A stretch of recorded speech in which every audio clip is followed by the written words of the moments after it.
Hello నేను మిస్సెస్రావు. సనాతన ధర్మం ప్రకారం ఒకే భార్య ఉండాలి. ఇష్టం ఉన్నా లేకపోయినా ఆ భర్తతోటే ఉండాలి. ఒకవేళ భర్త చనిపోతే చితిమంటల్లో కాలిపోవాలి. సతీ సహగమనం అంటాం. ఇది సనాతన ధర్మం. ఈ సనాతన ధర్మం ప్రకారం ఉండాలంటే అవకాశమే లేదు ఇప్పుడున్నటువంటి ఆధునిక ప్రపంచంలో. ఈ సనాతన ధర్మం అనేది ఒక అరాచకం. ఈ సనాతన ఫిలాసఫీ అనేది సమాజానికి మంచిది కాదు అనేటువంటి విషయాన్ని నారాయణ గారు చెప్తూ ఉన్నారు. CPI senior politician. ఆయన అనేక అంశాల్లో కామెంట్లు చేస్తూ ఉంటారు, వివాదాస్పదం కామెంట్లు. బిగ్ బాస్ దగ్గర నుంచి ఇప్పుడు సనాతన ధర్మం వరకు కూడా ఆయన కామెంట్లు చేస్తున్నారు. సనాతన ధర్మం అనేది ఒక అరాచకం అని అంటూ ఉన్నారు. దాన్ని ప్రచారం చేసేటువంటి వాళ్ళని శిక్షించాలి, వాళ్ళ మీద కేసులు పెట్టాలి అనేటువంటి డిమాండ్ చేస్తూ ఉన్నారు. సనాతన ధర్మంలో ఒకే భార్య ఉండాలని చెప్పి ఉన్నప్పుడు పవన్ కళ్యాణ్ గారు ఎందుకు 4 పెళ్ళిళ్ళు చేసుకున్నారు అనేటువంటి విషయాన్ని ఆయన ప్రస్తావిస్తూ ఉన్నారు.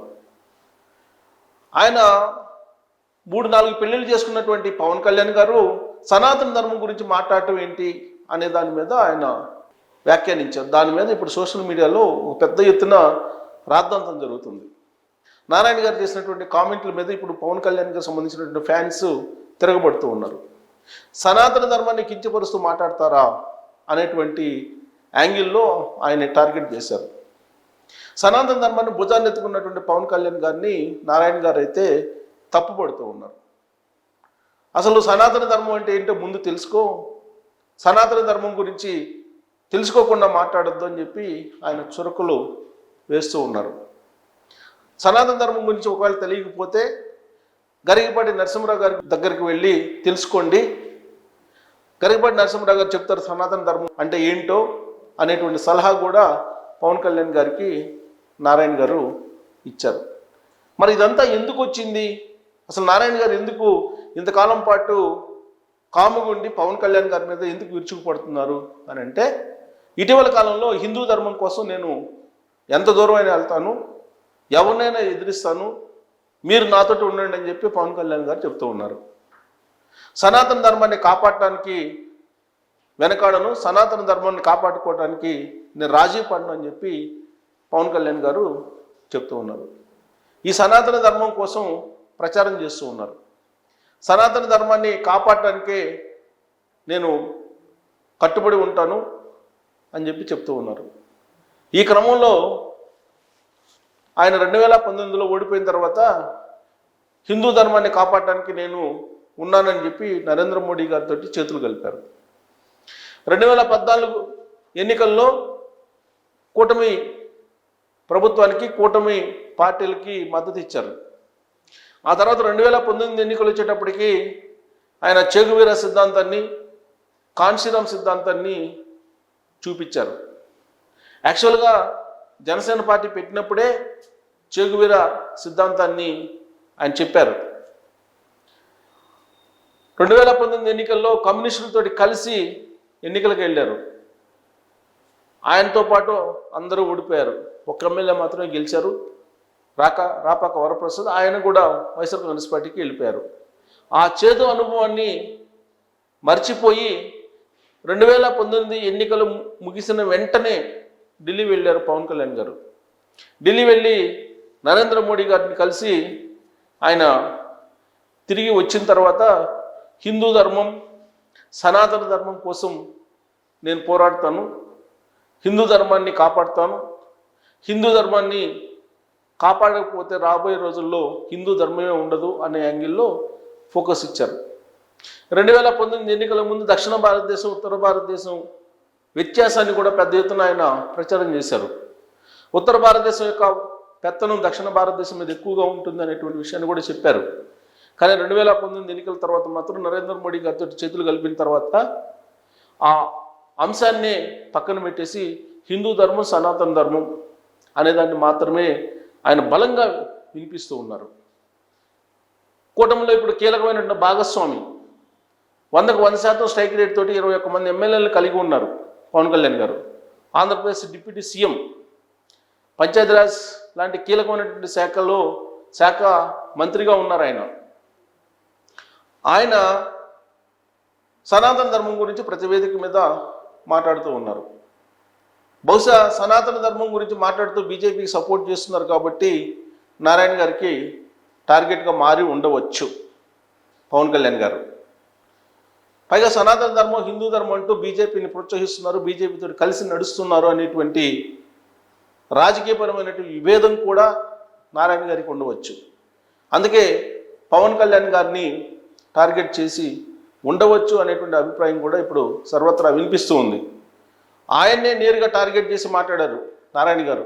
3 పెళ్ళిళ్ళు ఎలా చేసుకుంటారు, సనాతన ధర్మాన్ని చెప్పే ముందు 3 పెళ్ళిళ్ళ సంగతి చెప్పండి అని చెప్పి నారాయణ గారు ప్రస్తావించారు. దీంతో వ్యక్తిగతమైనటువంటి విషయంలోకి, వ్యక్తిగతమైనటువంటి జీవితంలోకి మీరు ఎందుకు వస్తున్నారంటూ నారాయణ గారిని టార్గెట్ చేస్తూ Pawan Kalyan fans social media వేదికగా చేసుకొని టార్గెట్ చేస్తూ ఉన్నారు. ఎప్పుడు కూడా వివాదాస్పదమైనటువంటి అంశాలని నారాయణ గారు ఎంచుకుంటూ ఉంటారు. బిగ్ బాస్ లాంటి షోలు ఉండకూడదు అనేటువంటి దాని మీద ఆయన ఫైట్ చేశారు. దాంతోపాటు జబర్దస్తి ప్రోగ్రాం మీద కూడా ఆయన ఫైట్ చేశారు. కుటుంబ వ్యవస్థ నాశనం అవుతుంది, మానవ సంబంధాలు దెబ్బతింటున్నాయి, జబర్దస్తి షో కారణంగానే పోరాటం కూడా చేశారు. ఆయన సమస్య తీవ్రతను బట్టి స్పందిస్తూ ఉంటారు. బేసికల్గా కమ్యూనిస్ట్ కాబట్టి, కమ్యూనిస్ట్ భావజాలం కాబట్టి సమాజంలో రుగ్మతలు ఉండకూడదు అని కోరుకుంటారు. ఆ రుగ్మతలు ఉన్నాయి అని చెప్పి నమ్మినప్పుడు ఖచ్చితంగా ఫైట్ చేస్తారు కమ్యూనిస్టులు. ఇప్పుడు నారాయణ గారు కూడా బహుశా అలాంటి ఫైట్కే తెరలేపి ఉండవచ్చు. సనాతన ధర్మం అంటూ సమాజాన్ని పక్కదోవ పట్టిస్తూ ఉన్నారు పవన్ కళ్యాణ్ గారు అనేటువంటి అభిప్రాయానికి ఆయన వచ్చి ఉండొచ్చు. అసలు సనాతన ధర్మం అంటే ఏంటి అనే దాని మీద ఒక చర్చ జరగాలని కోరుకొని ఉండవచ్చు నారాయణ గారు. సనాతన ధర్మంలో ఏం చెప్పారు, ఆ సనాతన ధర్మం అనేది ఎంత అరాచకము, ఆ ఫిలాసఫీ ఎంత భయంకరము అనేటువంటి విషయాన్ని నారాయణ గారు ఇప్పుడు బయటకు తీస్తున్నారు. పవన్ కళ్యాణ్ గారిని టార్గెట్ చేయడంతో పాటు గరికపాటి నరసింహరావు గారిని సీన్లోకి లాగారు. సనాతన ధర్మం అంటే ఏంటి అనే దాని మీద చర్చ జరగాలనేటువంటి ఆలోచనతో బహుశా గరికపాటి గారి పేరు కూడా నారాయణ గారు ప్రస్తావించి ఉండవచ్చు. ఎందుకంటే సాధారణంగా గరికపాటి గారి పేరు తీశారంటేనే వ్యూహాత్మకం అయి ఉండవచ్చు, వ్యూహాత్మకంగానే గరికపాటి గారి పేరు తీసి ఉండవచ్చు. ఆయన సనాతన ధర్మం మీద చర్చ జరగాలని, సనాతన ధర్మంలో చెప్పేటువంటి అంశాలు దైనందిన జీవితంలో చాలా వరకు అసాధ్యం అనేది నారాయణ గారి అభిప్రాయం. సనాతన ధర్మం అంటే సతీ సాగమాన్ని ప్రోత్సహించినట్టే అని చెప్తున్నారు ఆయన. సనాతన ధర్మం అంటే ఏకపత్ని వ్రతుడిగా ఉండాలి, భార్యకి ఇష్టం లేకపోయినా ఇష్టం ఉన్నా భర్తే దేవుడిగా భావించి అణిగిమణిగి ఉండాలి. మరి అదే సనాతన ధర్మమా, సనాతన ధర్మాన్ని మనం గౌరవిద్దామా అనేటువంటి చర్చకు ఇప్పుడు తరలేపారు నారాయణ గారు. మరి పవన్ కళ్యాణ్ గారిని టార్గెట్ చేశారు. దానికి కారణం సనాతన ధర్మాన్ని ఆయన ప్రతి వేదిక మీద ప్రస్తావిస్తూ ఉన్నారు.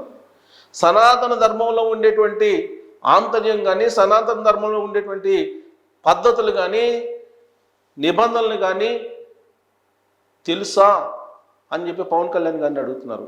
సనాతన ధర్మం గురించి తెలుసుకుంటే మీరు 3 పెళ్ళిళ్ళు చేసుకుని వాళ్ళు కాదు, 3 పెళ్ళిళ్ళు మీరు చేసుకున్నారు కాబట్టి మీరు సనాతన ధర్మం గురించి మాట్లాడడానికి అనర్హులు అనేటువంటి స్టేట్మెంట్ని ఇప్పుడు నారాయణ గారు ఇస్తున్నారు.